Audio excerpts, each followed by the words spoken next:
Good morning बच्चों। आज अपन bacterial cell के बारे में अर्थात बैक्टीरिया के बारे में अध्ययन करेंगे। बैक्टीरिया एक अति सूक्ष्म जीव है जिन्हें हम माइक्रोन या माइक्रोमीटर में नापते हैं। एक माइक्रोमीटर बराबर 10⁻⁻⁶ मीटर होता है। एक साधारण जो बैक्टीरियल सेल होती है उसकी लंबाई 2 माइक्रोन से 10 माइक्रोन तथा जो विड्थ होती है उसकी चौड़ाई वो लगभग 0.2 माइक्रोन से 3 माइक्रोन के बीच में होती है। आकृति के आधार पर कोहन नामक एक वैज्ञानिक ने जीवाणुओं को 4 भागों में विभाजित किया था। इनकी शेप के आधार पर कोहन साइंटिस्ट ने बैक्टीरियल सेल का जो क्लासिफिकेशन किया था वो 4 प्रकार से किया था। फर्स्ट है बैसिलस टाइप के बैक्टीरिया। ये छड़नुमा या बेलनाकार जीवाणु हैं।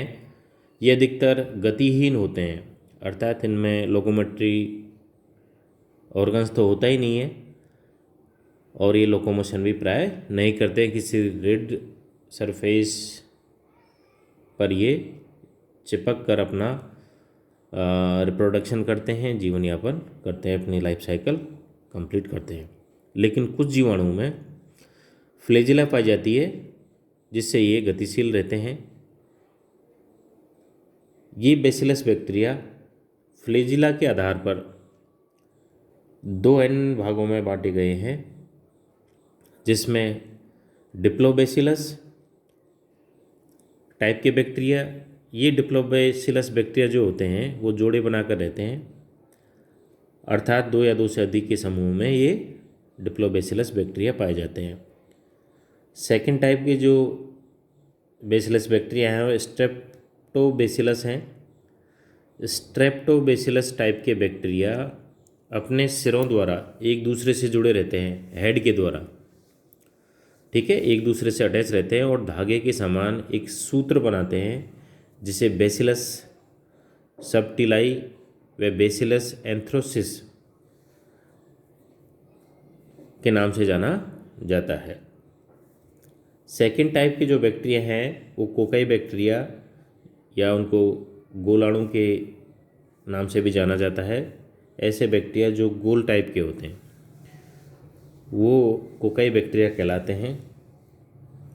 ये भी कई प्रकार से अपन इनको विभाजित कर सकते हैं, जिसमें माइक्रोकोकस ये विभाजन के बाद अलग अलग हो जाते हैं।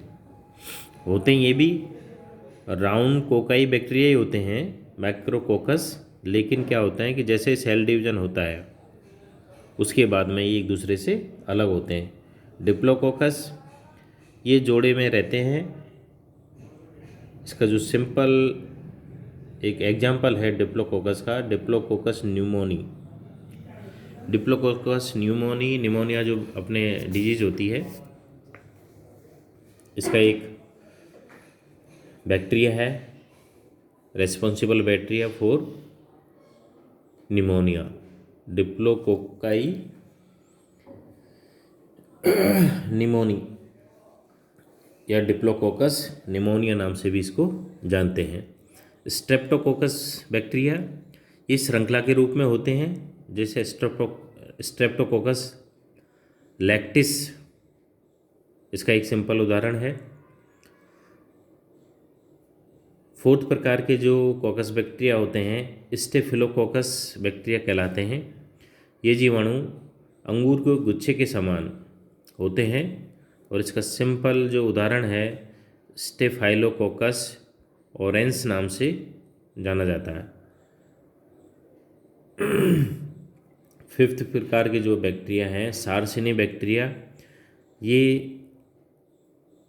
3 डायमेंशनल बैक्टीरिया होते हैं जो after sale division cuboid packet के रूप में रहते हैं, घनाकार पैकेट के रूप में ये पाए जाते हैं। टेट्राकोकस, टेट्रा से ही नाम से ही प्रतीत होता है, टेट्रा यानी 4, ये 4 के समूह में पाए जाते हैं। फिक्स संख्या के रूप में जो कोकाई बैक्टीरिया पाए जाते हैं उनमें ये टेट्राकोकस भी सम्मिलित किए जाते हैं। सर्पिलाकार या स्पाइरेला बैक्टीरिया ये सर्पिलाकार या कुंडलित होते हैं। एग्जाम्पल के रूप में स्पाइरोचेट बैक्टीरिया, स्पाइरोलीनियम बैक्टीरिया, ये इसके स्पाइरिला टाइप के जो बैक्टीरिया होते हैं उनका एक उदाहरण है। विब्रियो बैक्टीरिया ये कॉमा लाइक के होते हैं। अपन कॉमा लगाते हैं ना अपनी लैंग्वेज में, जहाँ अपन लिखते हैं कोई भी अपन भाषा जब यूज़ करते हैं किसी वाक्य को अपने शब्दों में जब पुरोते हैं तो जहाँ हमें रुकना होता है कॉमा लगाया जाता है। उसी टाइप का कॉमा के आकार के ये विब्रियो बैक्टीरिया होते हैं। सबसे जो सिंपल इसका आपने पहले पढ़ा होगा विब्रियो कोलेरी, एक जाना पहचाना एग्जाम्पल है। विब्रियो कोलेरी विब्रियो टाइप के बैक्टीरिया होते हैं जो लाइक के कॉमा संरचना के होते हैं। मेनली बैक्टीरिया की जो सेल वॉल होती है वो सेलुलोज की बनी हुई होती है, ठीक है। साइटोप्लाज्म होता है, न्यूक्लिक एसिड जो होता है इनका वो न्यूक्लियोइड फॉर्म में साइटोप्लाज्म में बिखरा हुआ रहता है। और सेल वॉल के बाहर की ओर एक कैप्सूल लाइक स्ट्रक्चर पाई जाती है जो पॉलीपेप्टाइड्स पॉलीसैकेराइड्स से मिलकर बनी हुई रहती है। मूवमेंट के लिए अधिकतर बैक्टीरिया में फ्लैजिला पाई जाती है।